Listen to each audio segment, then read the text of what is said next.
오늘 말씀도 똑같이 우리 골로새서 1장 15절에서 20절 말씀을 우리 함께 읽도록 하겠습니다. 오늘은 교독을 하겠습니다. 제가 홀수 이 절을 읽으면 여러분들은 짝수절을 읽어주시면 되겠습니다. 그는 보이지 아니하시는 하나님의 형상이요 모든 창조물보다 먼저 나신 자니 만물이 그에게 창조되게 하늘과 땅에서 보이는 것과 나는 것과 혹은 부자들이나 사람들이나 성사들이나 생새들이나 만물이 다 주로 말미암고 그를 위하여 창조되었고 또한 그가 만물보다 먼저 계시고 만물이 그 안에 함께 섰느니라. 그는 몸이 그에게 머리라 그가 보이며 죽은 자들 가운데서 먼저 나신 자니 이는 이 만물의 힘이 되게 하시며 아버지께서는 모든 충만으로 예수 안에 거하게 하시고 그의 십자가의 피로 만물 온 땅에 있는 것들이나 하늘에 있는 것들을 그로 말미암아 자기와 화목해 이르기를 원하셨습니다. 오늘 이 말씀을 우리가 정확하게 주일에 다섯 번째 읽습니다. 오늘 왜냐하면 우리가 예수 그리스도에 대한 다섯 번째 시간을 갖게 되죠. 드디어 오늘은 이 말씀이 조금 변화됩니다. 우리가 지금까지 생각했던 말씀은 15절에서 17절 말씀이었습니다. 15절하고 16절, 17절 이 세 절은 우리가 사랑하는 그 예수님과 그리고 이 세상이 처음 창조될 때에 태초에 천지 만물 우주가 창조될 때에 그 창조와 예수님과의 관계가 어떤 것인가 하는 것, 그것이 15절에서 17절 말씀에 들어가 있었습니다. 우리가 그것을 생각했습니다. 오늘서부터 말씀드릴 우리 18절부터 20절까지 말씀은 이제 그것이 아니고 예수님과 교회와의 관계는 어떻게 되는가 하는 것을 우리가 함께 생각을 하려고 합니다. 예수님과 교회는 어떤 관계일까? 이걸 생각합니다. 이것을 다른 말로 고치면 이런 말이 되겠습니다. 천지를 창조하고 우주 만물을 다 창조하신 그것은 옛날에 이루어졌던 이미 옛 창조입니다. 그 옛 창조와 예수님과의 관계를 우리는 15절에서 17절까지 생각을 했는데 이제는 그 옛 창조가 아니라 새로운 창조, 새로운 창조에 대한 것을 우리가 함께 생각을 해보려는 것이죠. 새로운 창조에 의해서 창조된 창조물이 무언가 하면 바로 교회라는 것입니다. 그래서 그 교회, 새롭게 창조된 교회는 날마다 새롭게 창조되고 있습니다. 이 창조되는 교회와 우리 예수님과의 관계는 어떤 것인가? 그 말씀을 우리가 한 3주에 걸쳐서 생각해 보려고 합니다. 그래서 오늘은 18절에 나온 첫 번째 문장, 이 말씀을 가지고 우리가 함께 생각을 해보려고 합니다. 자, 18절 첫 번째 문장을 다 같이 한번 읽어보겠습니다. 시작. 그는 몸인 교회의 머리라. 이 말씀 한 줄 가지고 오늘 우리가 함께 생각을 해보려고 합니다. 이 말씀은 여러분 무슨 말인 것 같아요? 이 말이 그는 몸인 교회의 머리라. 자, 여기 보면 중요한 단어들이 나옵니다. 몸, 교회, 머리, 이 세 가지 중요한 단어가 나오죠. 그래서 이 말을 한 줄 말씀을 아마 이렇게 다르게 얘기하면 이렇게 될 겁니다. 교회는 그분의 몸이다. 그리고 그분은 자신의 몸인 교회의 머리다. 이 말을 합쳐서 그는 몸인 교회의 머리라 이렇게 말씀을 하고 있습니다. 그렇다면 여기서 중요한 것은 교회라는 단어가 무척 중요합니다. 그리스도 그분이 교회라는 것이 그리스도의 몸이기 때문입니다. 또 그리스도는 그 몸인 교회의 머리가 되시기 때문입니다. 그럼 교회가 뭘까요? 교회. 지금 골로새 교회 성도들이 바울 사도의 이 편지를 받습니다. 아마 골로새 교회는 복음을 듣고서 교회가 세워진 것이 에바브라 편에 의해서 세워진 것이니까 직접적으로 바울의 가르침을 받은 것도 아닙니다. 그러면 이 교회가 지금 소위 복음을 듣고서 교회라는 형태로 지금 모이기 시작하는데 그것이 100년이 된 것도 아니고 50년이 된 것도 아닙니다. 아주 짧은 시간에 많지 않은 사람들이 지금 모이고 있습니다. 그런데 그들에게 지금 바울 사도가 얘기하는 게 무슨 말이냐면 그는 몸인 교회의 머리라 이렇게 선언을 합니다. 이 말씀을 던지고 이걸 편지로 쓸 때 골로새에 있는 성도들이 그 말을 들으면서 알아들을까요? 모를까요? 첫째, 그분들이 그럼 교회를 알까요? 우리는 이미 닳고 닳고 너무 우리는 현명해서 교회가 뭔지 다 압니다. 여러분 교회 아시죠? 교회 아시죠? 그렇지만 교회를 모르면 웃어야 됩니다. 왜냐하면 교회 아는 것 같기도 하고 모르는 것 같기도 해요. 오늘 우리는 교회에 대해서 먼저 생각을 하게 됩니다. 그런데 골로새 성도들은 아마 교회라는 것에 대해서 무슨 개념을 가지고 있었을 것 같습니다. 그러나 그들이 가지고 있는 개념과 오늘 우리가 생각하는 교회의 개념은 전혀 다른 것일 수도 있습니다. 왜냐하면 초대 교회는 교회의 초기 형태지만 지금 우리는 2000년이라는 시간을 통해서 교회가 수많은 이 형상을 통해서 많이 지금 달라졌고, 그리고 교회가 점점 체계화되어 있기 때문에 우리가 생각하는 교회와는 다를 겁니다. 그래서 오늘 교회에 대해서 교회가 무엇인가를 먼저 아는 것이 중요합니다. 그래야만 그 교회가 그리스도의 몸이로구나, 그리고 그 교회의 머리가 그리스도 자신이구나 하는 것을 비로소 우리가 이해할 수 있기 때문입니다. 자, 그럼 교회가 무엇인가? 우선 교회라는 이 이름, 이걸 먼저 우리가 알 필요가 있어요. 교회. 교회라는 것은 그냥 쉬운 말입니다. 그냥 어떤 종교의 모임, 종교가 모이는 그것을 교회라고 해요. 기독교가 모이면 기독교 교회, 불교가 모이면 불교 교회, 그렇죠. 천주교가 모이면 천주교 교회. 교회라는 단어는 그런 의미예요. 사실 무슨 성경적으로 엄청난 의미가 있는 것이 아닙니다. 그러나 이 말이 성경에서 우리 기독교를 이야기할 때는 너무 중요한 말이에요. 이 교회는 언제부터 시작되었을까요? 교회의 이름을 보면은 구약에도 교회라는 이름이 나오고 있습니다.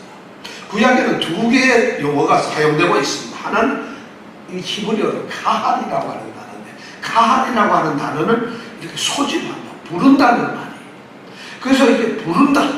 그래서 부르면 그 사람들이 모이게 되겠죠. 그래서 구약 성경에 보면 특별히 역대상 또는 뭐 에스라, 느헤미야 여기에 보면 이 카할이라는 단어가 어떤 말로 해석이 되냐면 회중, 집회, 이스라엘의 총회, 하나님의 총회, 여호와의 총회, 이런 식으로 성경에서 번역이 되고 있어요. 결국 그것이 모여있다는 여호와 총회로 그렇게 이제 사용이 되어 있고, 그 다음에 또 하나 카할이라는 단어 대신에 또 하나 쓰이는 단어인데 에다라고 하는 단어가 있어요.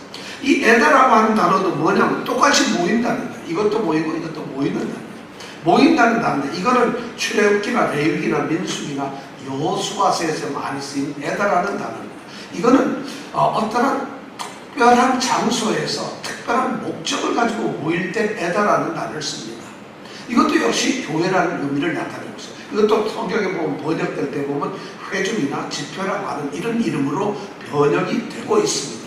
그럼 이 카할과 에다가 구약 성경에는 소위 말하는 교회라는 이름으로 사용되고 있다는 것이에요. 그런데 그럼 신약 때 와서는 어떻게 될 것이냐? 신약에서도 똑같이 두 개의 단어가 교회라는 이름으로 사용이 되고 있습니다. 하나는 시나고게라고 하는, 우리 잘 알죠. 요즘에도 유대인들이 토요일이면 가는 데가 뭐죠? 회당이죠. 시나고게라고. 이게 헬라어 말인데 그런 것이, 이 시나고게라는 건 종교적인 어떤 특별한 목적을 가지고 모이는 것, 그리고 그런 모임을 모이는 장소를 얘기할 때 시나고게라고 합니다. 이 시나고게라는 단어는 똑같이 모이는 이 교회라는 의미를 갖는데, 특별히 건물과 조금 관계되는 더 단어인데, 이 단어는 아까 얘기한 어떤 단어에서 왔냐면 이 에다라고 하는, 아까 말하는 종교적 모임이었던 에다라고 하는 단어를 번역할 때 시나고게라고 하는 말을 썼어요. 그럼 카할이라는 단어는 뭘로 번역이 됐을까?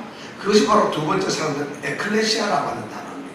하나는 헬라어로 시나고게고 신약시대, 또 하나는 에클레시아라고 하는 이름으로 교회가 또 불렸어요. 신약시대 와서도 두 개, 구약시대에 와서 두 개. 왜냐하면 각각 번역이 그렇게 되었기 때문입니다. 이 에클레시아라고 하는 것은 불러냈다는 말이에요. 그러니까 여러분들이 어디서부터, 세상으로부터 그리스도의 일을 위해서 불러낸 사람들입니다. 그래서 에클레시아라는 단어로 교회를 씁니다. 그런데 실제로 보면은 에클레시아라는 단어는 그냥 사람들이 모여만 있어도 에클레시아예요. 꼭 그리스도와 관계없는 모임도 전부 에클레시아라 그러는데, 그런데 이 단어가 이제 교회, 우리 기독교의 성도들의 모임의 그런 이름으로 불리게 된 이유가 있습니다.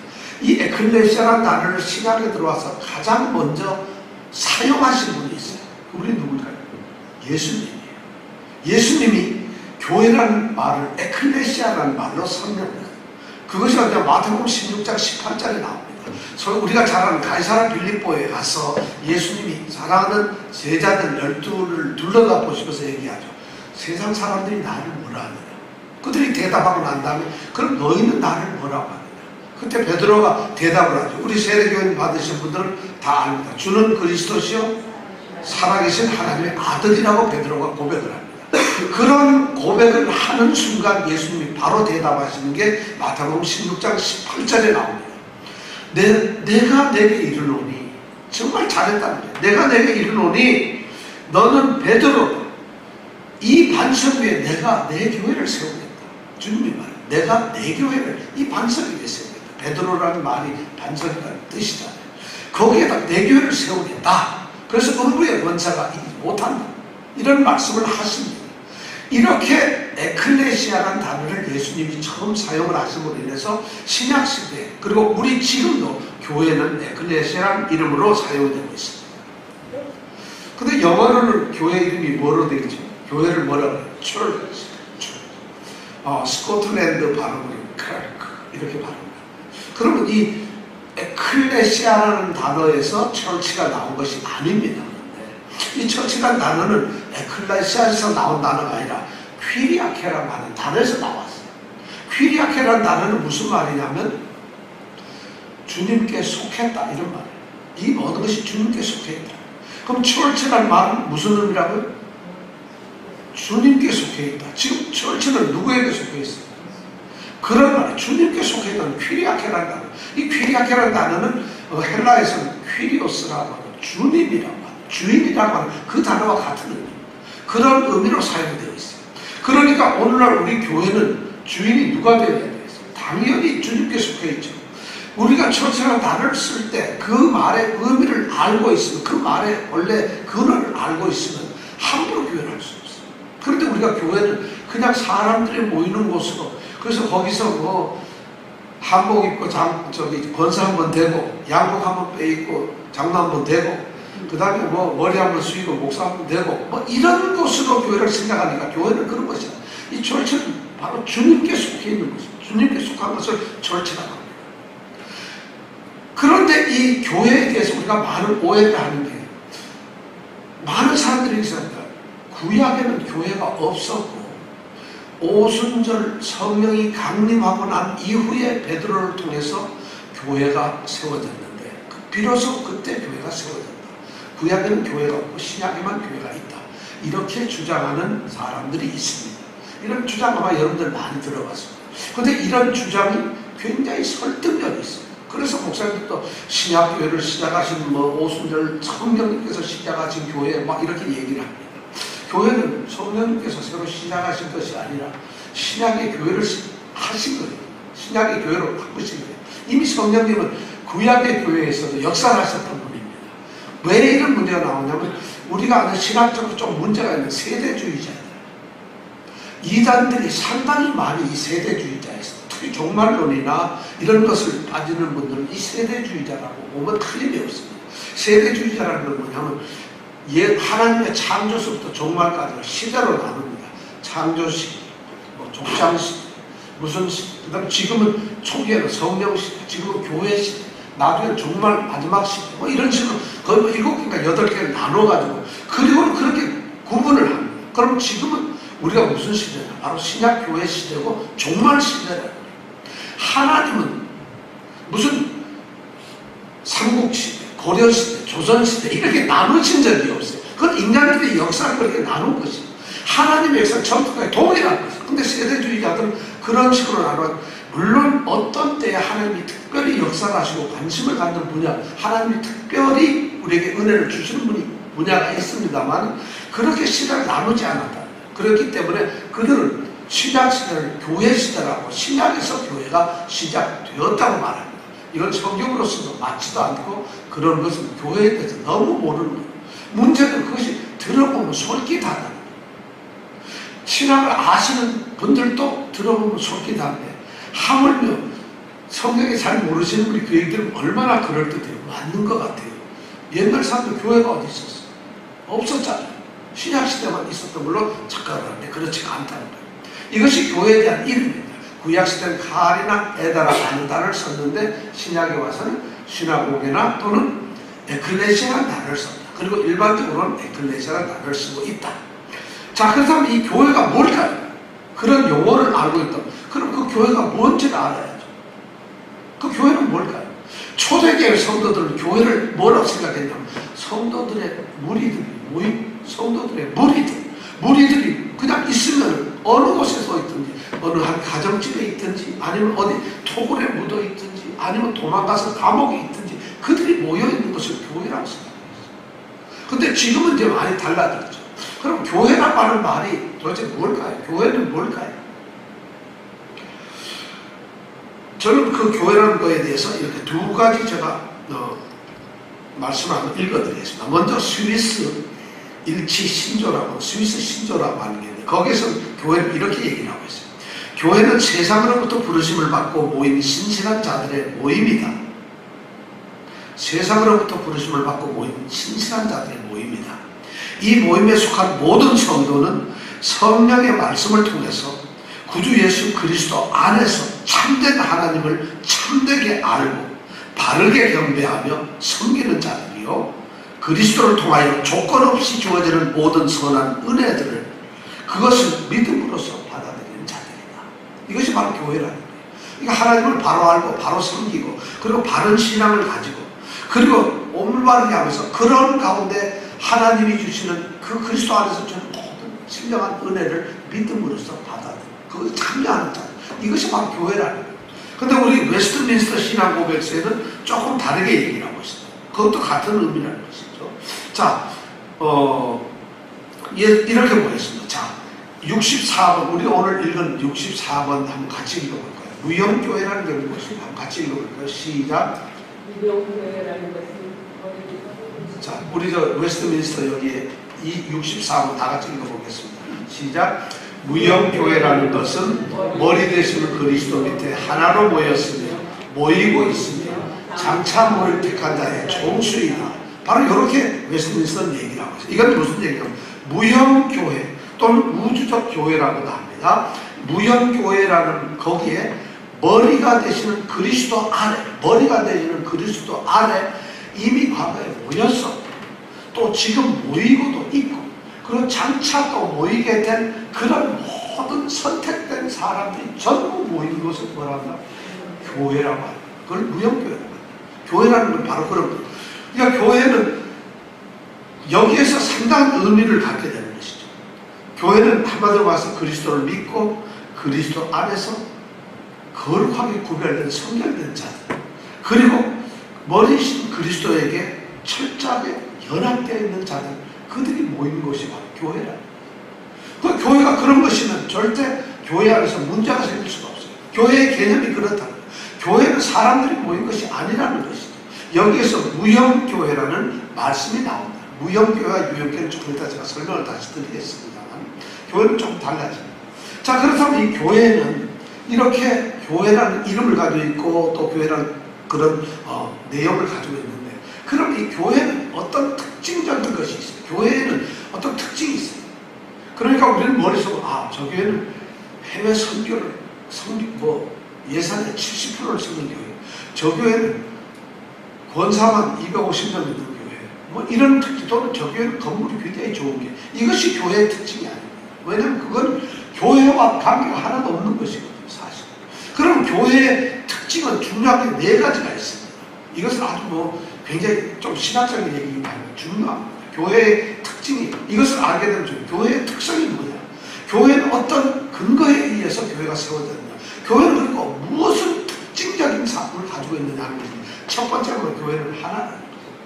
이것을 교회는 통일성을 가지고 있습니다. 교회는 하나라는 거예요. 교회에 속한 모든 자들이 공통된 신앙을 가지고 고백하고 있으며 공통된 사랑으로 하나 끈끈하게 묶여있고, 그리고 공통된 하늘의 소망을 가지고 있는 그런 사람들, 이것이 바로 교회예요. 교회는 하나라. 교회는 그러니까 전부 다 통일되어 있다. 어느 교회든지 공통된 신앙을 가지고 있어야 되고, 공통된 사랑에서 묶여, 그리스도의 사랑에 묶여 있어야 되고, 그리고 공통된 하늘의 소망을 가지고 있어야 된다. 이것이 하나라는 거죠. 교회가 그만. 우리는 그렇게 교회가 통일성을 가져야 된다, 이렇게 얘기를 하는데, 첫 번째, 가톨릭은 우리하고 또 달라요. 가톨릭은 우리처럼 그런 공통된 신앙, 공통된 사랑, 공통된 소망이 하나라는 그런 하나의 개념을 갖는 것이 아니라, 그 사람들은 조직체로서 하나다. 가톨릭은 그러니까 우리하고 굉장히 많이 다릅니다. 어떻게 보면은 제도화된 교회 안에 살기 때문에 그렇습니다. 그게 뭐냐, 교회는 한 조직에 있는 교회, 그것이 하나다. 그래서 통일된 교회란, 통일성이라는 게 바로 그런 거예요. 그럼 어떻게 되냐, 제일 좀 하급 성직자, 사제들, 또 교회 직원들, 그런 사람이 제일 밑바닥을 유지하고, 그 위에 올라오면 누가 있냐, 감독들이라는 직책이 있어요. 그리고 감독들이라는 직책 위에 누가 있느냐 하면 대주교라고 하는 게 있어요. 대주교 위에 올라가면 뭐가 있겠어요? 추기경이라고 하는 게 있어요. 추기경보다 또 위에 올라가면 뭐가 있어요? 교황이 있어요. 교황을 중심으로 하나의 조직을 가지고 있다. 그래서 우리는 교회는 통일성을 가지고 있다, 이렇게 제도적으로 얘기를 합니다. 바로 그런 것이 문제가 있어서 우리 종교개혁자들이 뛰쳐나와서 통일성은 그런 게 아니라, 교회가 하나라는 얘기는 한 믿음을 가졌기 때문에, 한 사랑을 가졌기 때문에, 한 소망을 하늘에 갖고 있기 때문에 우리가 하나인 것이다, 이렇게 얘기를 해요. 근데 가톨릭은 그렇게 얘기를 하지 않습니다. 자, 두 번째 교회의 특성은 뭐냐면 거룩성이에요. 거룩하다. 교회는 구별되었다는 것이, 세상과에서 구별이 되어가지고, 굉장히 지금 어려우니까 이거 좀 안 들으시는 분들이 있습니다.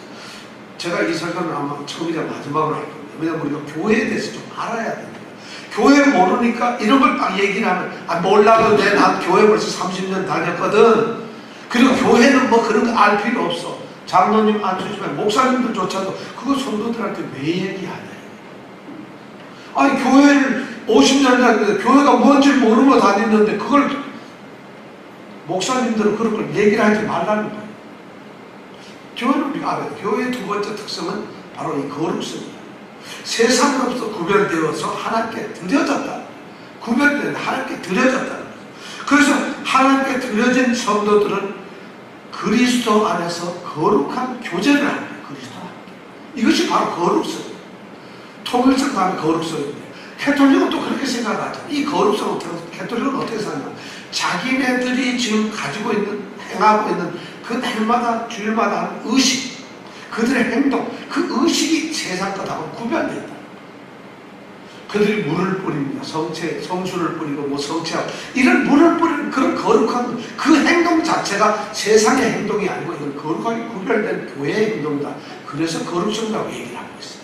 그러니까 전혀 다르다. 거룩성이라는 것은 말이죠, 그런 것이 아니라 세상으로부터 구별된 자, 완전히 그리스도의 것으로, 하나님의 것으로 구별되었다. 그래서 교회가 바로 그런 존재이기 때문에 교회는 거룩성이라는 두 번째 특성을 가지고 있어요. 세 번째 특성은 뭐냐면 보편성이다. 보편성이라는 말을 영어로 얘기하면 캐톨릭이에요. 그러니까 교회의 특성은 캐톨릭이다. 이러니까 가톨릭 교회가 교회인가? 이렇게 이제 오해를 하잖아요. 캐톨릭이라는 말은 보편적이다. 이것을 이제 교회에서는 캐톨릭이라는 단어를 좀 안 쓰고 우리는 유니버설이라고 씁니다. 우주적인 교회라, 이렇게 우리가 표현을 합니다. 보편적인 교회. 이 보편성이라고 하는 이 특히 교회는 정말 교회는 보편적이라는, 이 말이 뭐냐, 무형교회, 아까 우리가 읽었죠. 무형교회가 진정한 보편적인 교회라는 이런 말씀입니다. 이 말이 뭐냐, 인종이나 국가 또는 성별, 직업, 뭐 학력, 뭐 이런 모든 그런 것에서부터 차별을 떠나가지고, 그런 것이 없이 이 세상에서 어느 시대에 살았든, 아브라함 시대에 살았든, 모세 시대에 살았든, 아니면 오늘 트럼프 시대에 사는 누구든지 이 사람들이 그리스도를 주로 고백하고 그리스도에게 구별된 자로 사는 그 사람들은 전부 다 하나의 보편성입니다. 그러니까 누구 차별이 되는 것도 아니고, 어떤 계급을 나누는 것도 아니고, 어떤 구분을 합니다. 캐톨릭은 그렇지가 않아요. 교회 안에 성도들의 구분이 굉장히 사제단 그룹이 따로 있고, 그 다음에 그 중에서도 좀 유명하게 쌓는 성인, 그래서 성인 반열에 들어가는 뭐 100몇십 명, 200몇십 명. 성도는 성도지. 성도가 번역을, 영어로 번역하면 세인트가 뭐 그 사람이고 이 사람인데, 그 사람, 우리는 다 캐톨릭을 말하면 전부 다 뭐예요? 성인들이에요. 여러분, 옆에 보세요. 성인들이에요. 캐톨릭에서 말하는 우리는 뽑힌 성인들이에요. 그런데 캐톨릭은 바로 그런 거예요. 자기네들이 어떤 조직적으로 생각한 그런 거에서 자기네들이 가지고 있는 전 세계에 퍼져 있는 보편적인 자기의 조직을 가지고 있고 그런 시스템을 가지고 있다. 이렇게 생각하는 거예요. 여기서 보편적이라는 것은 그런 차별이 없는, 교회는 아무런 차별 없이 죄인들이 전부 다 구원받고 하나님의 자녀가 되고 그리스도 안에 살아가는 그런 사람들, 보편적이에요. 그 다음에 네 번째가 이게 조금 다르거든요. 뭐냐면 네 번째 특성은 뭐냐면 사도성이라고 해요. 처음에가 뭐랬죠? 통일성, 거룩성, 그 다음에 보편성, 그 다음에 이 사도성이라는 거예요.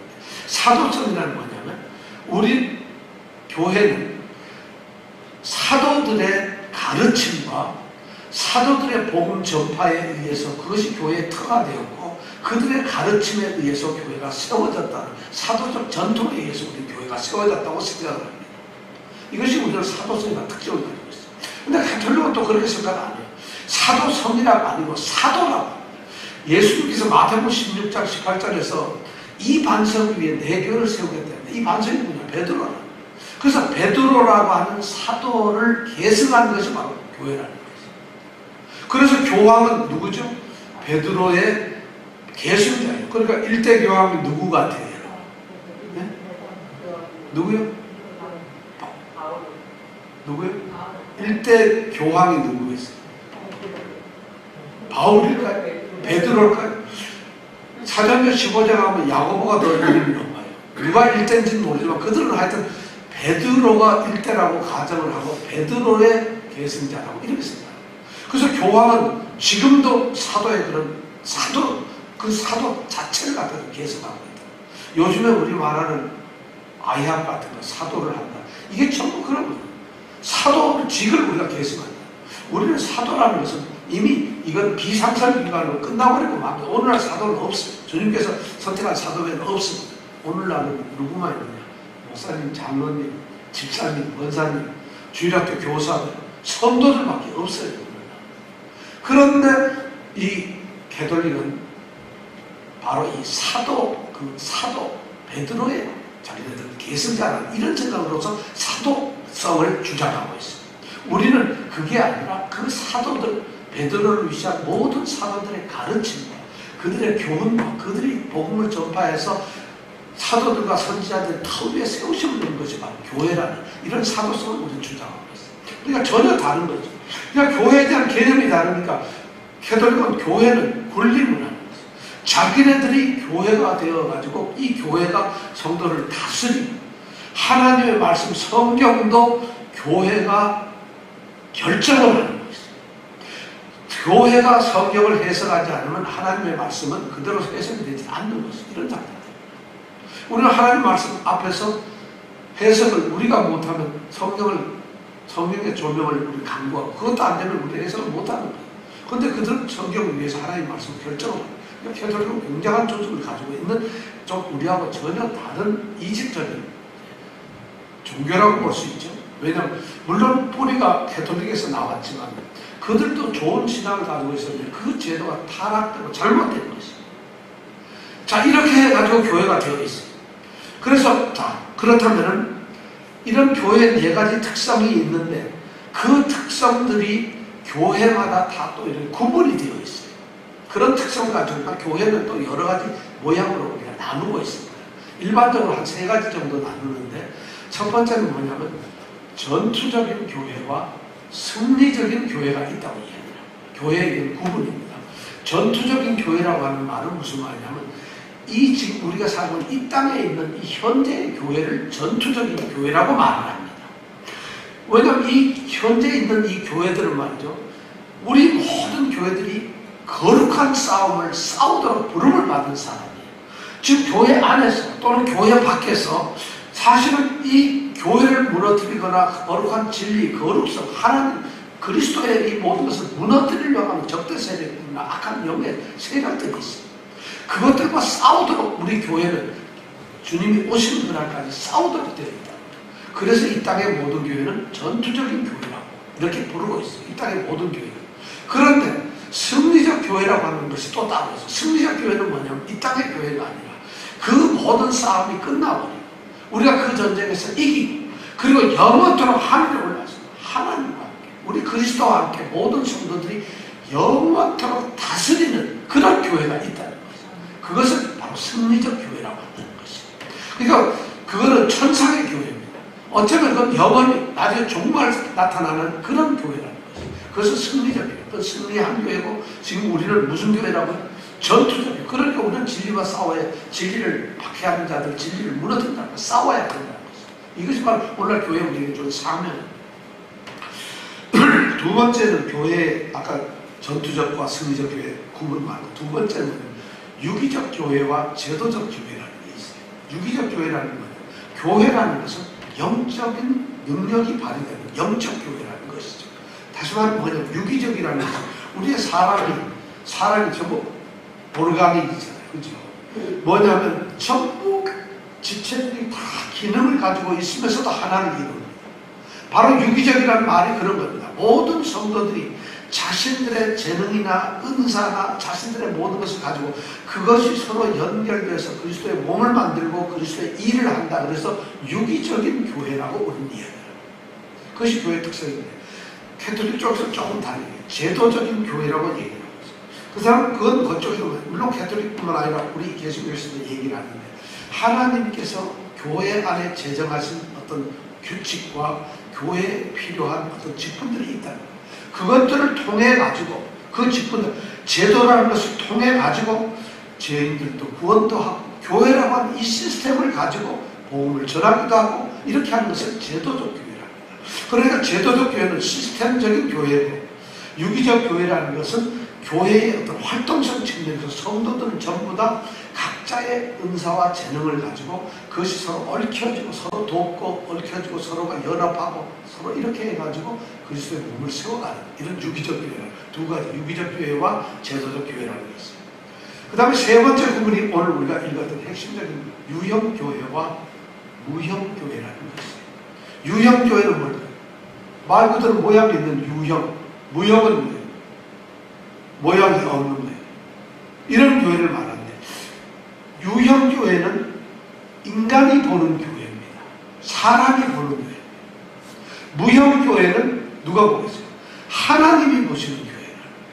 무형 교회와 유형 교회의 차이는 그겁니다. 우리는 그러면 이 땅에 있는 교회는 무슨 교회일까요? 유형 교회? 그렇습니다. 맞습니다. 우리가 유형 교회라고 하는 건 이런 거예요. 이 사람이 보는 것이에요. 어떤 사람이 있어요. 어떤 사람이 있는데 예수님을 주로 고백을 해요. 그리고 성도로서 자신이 나는 예수님을 고백한 성도입니다 하고 교회에 들어옵니다. 그래서 교회에 들어와서 같이 살아요. 그래서 교회 안에서 신자들의 믿는 자들의 공동체를 만듭니다. 이것이 바로 그래가지고 그들이 성도라고 간주를 해주고 인정을 하는 이런 교회가 바로 유형교회고 실제 무형교회는 그게 아니라 하나님이 보시는 거예요. 진짜 참된 신자들만의 교회가 있다. 참된 신자. 정말 구원받을 수 있는 참된 신자. 근데 그것은 아무도 알 수가 없잖아요.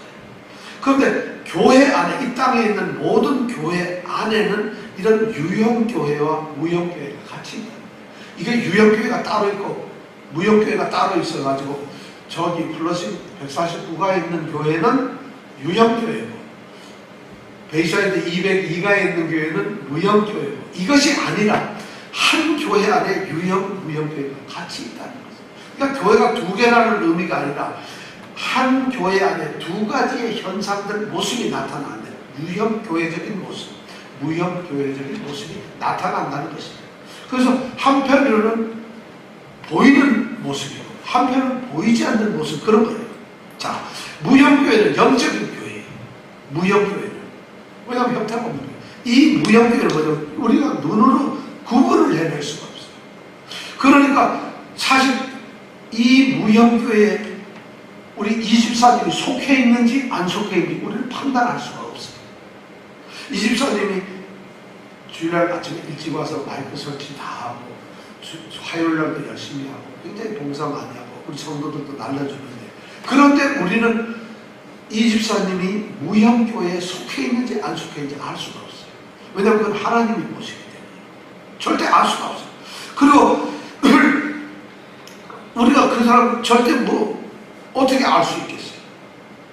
근데 유형교회는 우리가 알 수가 있어요. 저분 열심히 일하는, 저분 믿음이 있고, 이렇게 우리는 알아볼 수가 있어요. 지금 여기 우리는 전부 다 이분 오늘 안 빠졌네, 오늘 지각 안 했네, 오늘 찬양할 때 열심히 했네, 기도할 때도 고개만 땅에 닿는 게 아니라 정말 간절하게 기도했네, 이런 거 우리는 구별할 수 있어요. 이것이 유형교회의 모습이에요. 형태를 가진 거예요. 이건 사람이 볼 수 있는 거예요. 자, 그렇지만 이렇게 보세요. 거듭난다, 참된 회개를 했다, 진정한 믿음을 가지고 있다, 저 사람은 그리스도와 아주 깊은 영적 교제를 가지고 있다, 이걸 우리는 볼 수가 없어요. 우리는 겉으로 드러나는 모습으로 볼 수는 있지만 그 속에 그것은 보여지는 것이 아니에요. 그렇기 때문에 그런 유형교회와 무형교회가 여기 같이 있게 된 거예요. 그런데도 이 무형교회, 진정한 이 영적 교회는 그럼 자기네들끼리 나갈 수 있으면 될 게 아니냐, 그렇지 않아요. 이 무형교회도 이런 유형교회 안에 존재할 수밖에 없어요. 왜냐하면 주님께서 교회의 기관을 세우셨기 때문에 같이 있는 거예요. 그러나 하나님이 그걸 분별하신다는 거예요. 참 무서운 얘기죠. 이게 이렇게 예를 들면 이런 거예요. 우리 사람에게는 누구나 영혼이 있습니다. 근데 이 영혼의 일들이 영혼 혼자서 하는 게 아니라 영혼은 우리의 몸 속에서, 몸을 통해서 드러낸다는 거죠. 여러분들, 영적이다, 영혼, 이런 것이 말이죠. 영적이다, 그래가 영으로 훌훌 날아다니면서 저 하늘 가 있고 이런 게 아니라 영적이라는 것 자체가 우리 몸에서, 우리 몸을 통해서 그것이 드러나요. 그래서 그 사람이 영적으로 경건성을 보여주고 그 사람이 신실함을 보여주는 것이죠. 마찬가지로 무형교회 자체가 우리가 영이 우리 몸을 사용해서 표현이 되듯이 무형교회도 똑같이 그렇다는 거예요. 그러니까 그것이 안에 같이 있어요. 그렇게 같이 있다 보니까 오늘 우리가 읽었던 중요한 말, 교회를 다니고 예수를 믿는다 고백하는 사람이 유형교회 사람이 다 구원을 얻는가? 아까 대답은 뭐라고 했어요? 심각한 질문입니다. 이거는 다 구원을 얻는가? 아니라는 거예요. 참, 교회는 다니고 다 이 유형교회에서 전부 다 목사도 되고 총회장도 되고 전부 직분도 갖고 다 이러지만 그 사람들이 다 구원을 받는가? 무형교회에 속하지 않으면 구원을 못 받는다는 것이죠. 우리가 아까 읽었던 그 웨스트민스터가 그겁니다. 사실 거듭나지 아니한 사람도 얼마든지 유형교회에 소속되어 있을 수 있어요. 진실한 성도가 아니면서도 교회 안에 얼마든지 있을 수 있다는 것이죠. 그렇지만 그런 사람은 결코 하나님이 보시는 무형교회는 소속이 될 수가 없어요. 그러니까 믿음이라는 것, 우리가 진짜 이건 하나님의 선택이니까 우리가 어떻게 할 수가 없는 거예요. 평생 교회를 다녔는데 그 사람은 그냥 교인으로서 끝나고 마는 것이에요. 그래서 교회를 7채를 지었는데 가져가지도 못하고 그냥 그 사람은 교인으로 끝나고 마는 거예요. 어떤 사람은 교회 한 채도 짓지 못해가지고, 하나도 짓지 못해가지고 교회 질 때마다 싸우고 도망갔는데도 그 사람은 또 구원을 받을 수가 있다는 거죠. 우리는 모른다는 것이죠. 참 이 신앙의 문제는 정말 그렇다. 자, 그리스도를 고백하지만 그에 대한 참된 믿음이 없으면 그 사람은 유형교회는 소속되어 있을지 몰라도 무형교회는 없습니다. 근데 진실한 신앙을 가진 사람은 유형교회에 반드시 소속이 되어 있다는 것이죠. 떠나지 않는 거예요. 물론 떠날 수는 있지만 이렇게 보면 되죠. 자, 예를 들어서 예수님이 십자가에 달려서 돌아가실 때 옆에 있던 강도가 구원을 얻었어요. 그죠? 구원을 얻었잖아요. 이게 심각합니다. 자, 강도는 유형교회에 다닌 적이 있나요? 소속된 적이 없어요. 그런데 그 사람은 구원을 받았어요. 이런 것이 바로 무형교회의 사람이에요. 그 또 죽을 때 말이에요. 금방 죽게 되는데 목사님이 가서 당신 예수 믿습니까? 그럼 세례 줍니다. 그러고 죽었어요. 이런 사람들이에요.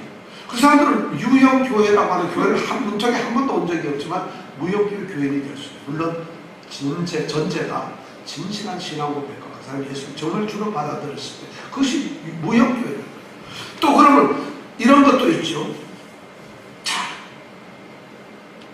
어떤 교회가 싸움이 났는데 목사님이 그 안수집사 둘하고 장로님을 7일 해서 출교를 했어요.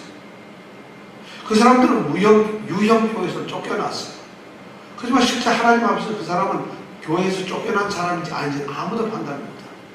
그 사람이 진실한 신앙을 가지고 있고 정말 참된 성도였다면 그 사람은 역시 교회에 소속되어 있는 사람.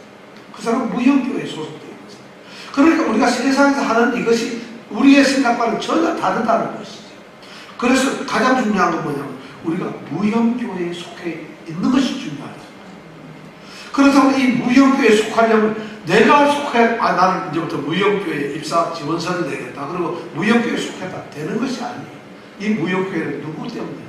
주님의 십자가의 보혈에 의해서 하나님의 선택된 자, 택한 자. 이 택한 자라는 말 때문에 아직도 태어나지 아니한 어떤 예를 들어 20년 뒤에 태어난 어떤 아이는 무형교회에 선택된 하나님의 자녀일 수 있다는 것이에요. 그러니까 우리는 누가 누군지를 모른다는 거예요.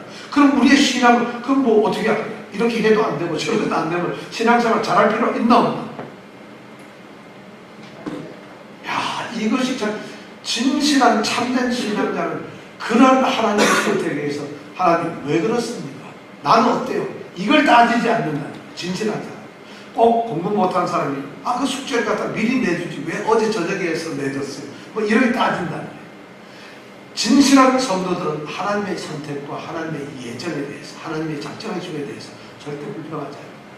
왜냐하면 그건 많은 확인이기 때문에. 그렇지 않은 사람이 반찬이 짜다, 무슨 뭐 싱겁다, 국물이 많다 이렇게 따지는 거예요. 감사한 사람은 짜도 오늘 싱거운 것보다 조금 낫네 이렇게 하고 너무 싱거우면 짠 것보다 낫네. 꼭 생각을 달리 한다. 바로 이 무형교회 성도들이 된다는 것이 이것이 하나님의 선택이에요. 이게 너무 중요한 거죠.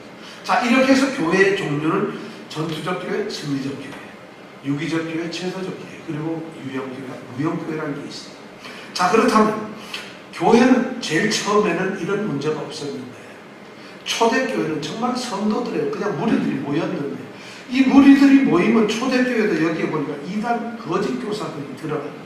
그리고 자꾸 그들을 회파시키고 흔들어댑니다. 그러다 보니까 교회는 걱정이 됐어요. 우리가 정말 교회라는 것을 알려주기 위해서 우리가 참된 교회라는 것을 그들에게 알려줄 필요가 있어요. 그러다가 보니까 많은 성도들은 정말 그럼 참된 교회는 어떤 것이 참된 교회냐 이런 문제가 돼도 된다는 것이에요. 여러분 어떤 교회가 참된 교회입니까? 이단들이 뭐 회개와 이단들도 굉장히 참된 교회죠. 이단들은 더 빡셉니다. 만약에 이단 교회가 박해를 받아가지고 핍박을 받으면 그 사람들은 우리는 하루 철야기도 하는데 그 사람들은 365일 철야기도 합니다. 왜냐하면 우리를 지금 박해받고 우리의 지도자가 우리 교회가 지금 이렇게 박해를 받고 있다. 뜨거움으로 말할 수도 없어요. 그렇게 열심히 있기 때문에 참된 교회인가?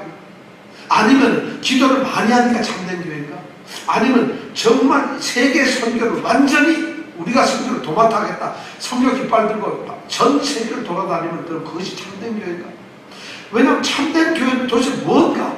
이것에 대해서 많은 사람들이 고민을 했어요. 그래서 신학적. 왜냐하면 정말 교회가 너무 많은데 참된 교회의 모습은 어떤 것이어야 하느냐? 이 말은 진짜 교회의 근원이 어디서부터 나왔느냐? 교회에는 뭐가 있어야 되느냐? 하는 것을 신학자들이 그리고 많은 이 신실한 사람들이 생각을 했어요. 그래서 참된 교회는 어떤 게 있어야 되느냐? 세 가지가 있어야 된다고 이걸 말해요. 이것을 참된 교회의 표지라고 합니다. 첫 번째가 뭐냐면 말씀에 참된 선포가 있어야 됩니다. 교회는 가장 중요한 것이 말씀입니다. 말씀이 선포되는 것이 아니라 말씀이 참되게 선포되어야 합니다. 참되게 선포되어야 됩니다. 모두 다가 말씀을 얘기하지만 그 말씀이 참되게 선포되느냐? 이단들도 말씀을 선포해요. 이단들도 이렇게 두꺼운 성경책을요 100% 다 바꾼 게 아니라 10%도 안 바꿔놨어요. 5%도 안 바꿔놨어요. 거의 다 똑같이 써요. 잠깐만 몇 구절만 바꿔놓고는 그들은 씁니다. 참된 교회의 첫 번째는 말씀이 참되게 선포되는 거예요. 이것이 첫 번째. 그거가 사실 가장 중요해요. 두 번째가 뭐냐면 놀라운게도 성례의 바른 시행이에요. 성례라는 게 뭐예요? 세례, 성찬, 이것을 교회는 성례라고 해요. 이것이 바르게 시행이 되어야 한다. 아무렇게나 성찬식이 지연되는 것이 아니에요. 우리가 다음 주에 성찬식을 할 텐데 성찬식은 함부로 하는 것이에요. 그리스도의 피를 나눈다는 것은 그렇게 하는 것입니다. 세례를 받는다는 것은 그냥 받는 것이 아니에요. 우리가 그냥 물 한번 찍고 문답 한번 간단하게 해서 yes sir 이런 거 손 한번 들면 우리가 세례를 받는 것이 아니라는 것이죠. 이 성례, 성찬이나 이 세례가 정말 바르게 성찬이 든다면 주님께서 마지막 잡히시던 밤에 제자들하고 같이 포도주를 나누고 떡을 나누는 날, 자기 피를 나누고 살을 나누고 그 자리에서 아 이거 뭐야 대충 합시다. 한 사람부터 한 명하고 나간 사람밖에 없어요. 나머지는 이것이 정말 그리스도의 죽음에 동참하는 그런 사람들이었다. 바로 참된 성례가 바르게 그렇게 시행이 됐대. 이것이 바로 교회의 두 번째 표현. 왜냐하면 그 성례는 주님이 교회에 필요하다. 내 몸을 가진 자들, 내가 선택하고 내가 보는 자들은 반드시 내 살과 피를 먹어야 된다고 했기 때문에 그래서 이 승리가 필요하다. 그거 안 하면 안 되는 어떤 사람 하고 시간 되게 많이 걸리고 그거 좀 떡 좀 큼지막하게 썰어가지고 좀 많이 먹게 해주고 그런 얘기가 나올 수가 없다는 거예요. 그 포도주를 좀 이렇게 좀 약간 진한 주로 해가지고 좀 뭐 발달달하게 이렇게 좀 만들어주지 이런 말을 할 수가 없다는 거죠. 왜냐하면 이것은 주님이 교회에 통해서 내 살을 먹어라, 내 피를 먹어라 해서 주님이 정하신 성례이기 때문에. 그 다음에 세 번째가 뭐냐면 여러분 깜짝 놀라지만 권징이 권징의 신실한 권징이란 뭐냐면 징계입니다. 어떤 사람이 잘한 걸 권장하고 못한 것을 징계하는 이런 일이 교회는 반드시 있어야 됩니다. 그러다 보니까 제가 한국에서는요 교회가 권징을 한번 하려면 너무 복잡해서 절대 권징이라는 게 안 나옵니다. 왜냐면 다 뭐 한 달이 건너면 아는 사람과 동창이고 뭐서 다 이런데 어떻게 권징을 하느냐. 이민교회는 아주 교회들마다 조금만 뻘떡했다면 무조건 권징을 해서 이 출교병에 걸렸어요. 근데 출교한 사람만 모아도 교회가 한 300명 모일지 모르겠어요. 이 출교병에 걸렸어요. 권징에 대한 오해라고 했어요. 권징은 물론 가장 중요한 교회의 순결을 지키는 거죠. 목사의 이익을 지키는 것이 아닙니다. 교회의 덕을 지키는 것이 아니라 교회의 순결을 지키는 거죠. 우리는 지금까지 교회에 대해서 얘기했죠. 그 교회의 순결을 지키는 거죠. 그거보다 중요한 게 없어요. 그럼 교회의 순결은 그리스도의 몸을 지키는 거죠. 그런 권징이라는 건 함부로 될 수가 없는 거예요. 그것이 위배될 때 물론 교회 안에는 악한 무리들이 있고 거짓 교사도 있고 정말 멸망의 아들들 같은 존재들이 흑암의 번쩍들이 있습니다. 왜냐하면 유형교회 안에 그런 것이 있으니까 가라지가 있으니까. 그럼에도 불구하고 이거는 그리스도의 교회의 순결권을 지키기 위해서 반드시 권징을 해야 된다는 거죠. 그래서 제가 이 말씀이 정말 참되게 선포돼요. 성례가 정말 바르게 시행돼요. 그리고 권징이 신실하게 정말 믿음 안에서 시행되어 있다. 이런 겁니다. 자, 이것이 바로 우리가 말하는 교회라는 것에 대해서 제가 여러분들에게 다 말씀을 드렸습니다.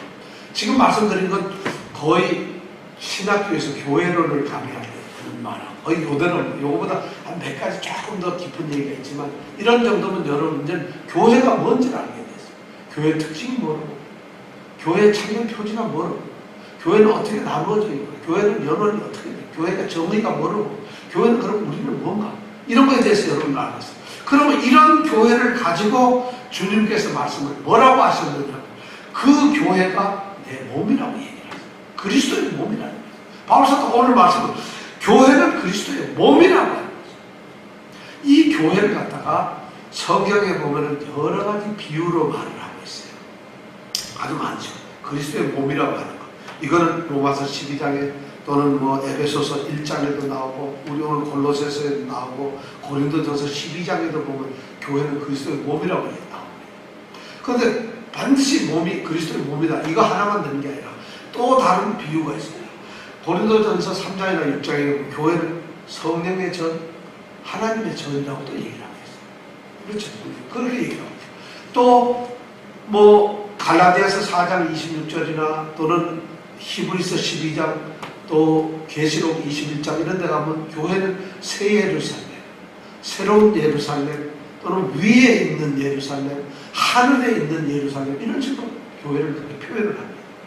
디모데 전서에 보면 바울 사도가 디모데를 권면하면서 교회를 진리의 기둥과 터라는 말로 교회를 또 이렇게 비유를 하고 있어요.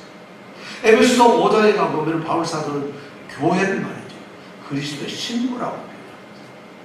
이렇게 다양하게 표현하고 있어요. 그런데 오늘 여기서 보면 그리스도의 몸이라고 얘기합니다. 그리고 그 몸의 머리가 누구냐? 예수님이라고 이렇게 표현합니다. 이 말은 뭐냐면 바로 우리 성도들은 머리이신 그리스도의 그 교회의 몸이 되어 있다는 것이죠. 우리가 지체가 되어 있다는 것이죠. 그래서 몸이 원래 누구냐? 교회의 몸은 그리스도인데 거기에 우리가 지체들로서 예수님과 우리가 신비하게 연결이 되어 있다. 그 연결의 끈이 뭐냐? 성령을 통해서 예수님의 생명이 우리에게 있다는 거죠. 그래서 예수님은 자신의 생명을 우리에게 주시고 그분은 지금 부활하고 승천해서 하나님의 보좌 우편에 계시지만 그분은 여전히 살아있는 몸으로서 우리 성도들과 연합이 돼요. 이것이 바로 교회라는 것이에요. 엄청나요. 그러니까 우리는 지금 그리스도의 예수의 생명을 가지고서 이 땅에 가지고 있는 예수를 대표하는 사람, 그리스도의 몸이라는 교회가 바로 그런 거예요. 우리 자신이 바로 그런 존재라는 거예요. 그러니까 우리 몸으로서 우리 교회는 몸은 반드시 머리의 지도를 받고 지시를 받아야 돼요. 교회의 가장 중심이고 가장 큰 이 주권자는 바로 주님이에요. 교회는 당회장이 제일 높은 게 아니에요. 교회라는 건 말이죠. 총회장이 높은 것도 아니고 돈 헌금 제일 많이 한 사람도 아니고 교회를 말이죠. 증경 장로님이 제일 높은 게 아니에요. 교회가 그렇게 되어가지고 오늘날 문제가 다 한국 교회고 미국 교회, 세계 교회 모든 교회가 문제는 건 예수님 머리가 있어야 되는 예수님의 자리에 다른 것이 있다는 거죠. 심각합니다. 그렇게 있는데도 참 아무도 뭐라고 해요. 바로 몸인 교회가 괜히 건물로 편집되고 말씀으로서 성도가 이 교회가 선포되어야 되는데 말씀 대신 재미있는 이야기와 우리의 귀를 즐겁게 하는 이야기들이 선포됩니다. 교회들이 교회의 모습을 잃어버리고 있어요. 몸인 교회인데 몸의 지체들인 교회가 자신이 그리스도의 몸이라는 사실을 잊어버리고 산다. 교회가 지금 그렇게 살고 있다는 거죠. 심각한 문제죠. 교회 안에서 말이죠. 그리스도와 같아지려고 하는 사람이 있어요. 그리스도 대신에 자기가 뭘 해보려고 하는 사람이 있어요. 그리스도 위에서 자기가 뭔가를 해보려고 하는 이런 사람들이 교회의 머리가 되려고, 교회의 몸이 되려고 하고 있다는 거죠. 그거는 저 그리스도들이 하는 거예요. 교회를 무너뜨리려고 하는 사람.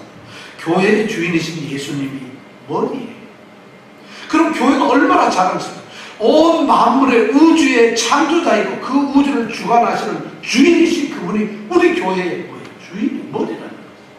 그렇다면 이 영광, 교회는 너무나 중요한 거예요. 지금 골로새 교회가 말이죠. 거짓 교사들이 와가지고 천사가 더 중요하다. 예수 안 믿어도 된다. 다른 거 할례를 받아라. 이런 소리를 하니까 바울 사도가 오늘과 똑같은데 교회가 교회당 잘 지어야지. 성가대가 300명 되어야지. 선교를 우리가 매년 500명씩 가서 해야지. 이런 걸 가지고 교회가 예수가 있어야 될 머리 자리에 있다 보니까 바로 바울 사도가 얘기한 게 그는 몸인 교회 머리다. 이걸 선언하는 거예요.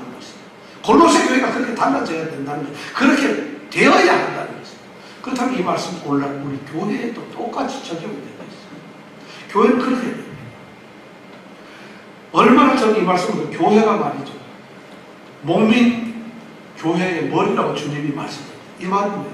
만약 우리 성도들이 그리스도와 연결이 되어 있지 않다면 예수님은 스스로 자신이 불완전하다고 생각합니다.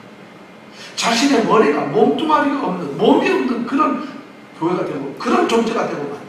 예수님이 지금 굉장히 엄청난 얘기를 하고 예수님은 사실 우리가 없어도 그분이 완전한 몸이 되실 수가 있는데 그분이 우리를 너희는 그리스도의 몸이라고 얘기를 하면서 우리가 지체가 되기를 원하고 있어요.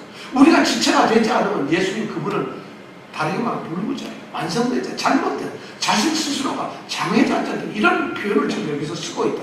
왜냐하면 몸이라고 얘기할 때 그런 의미가 있어요.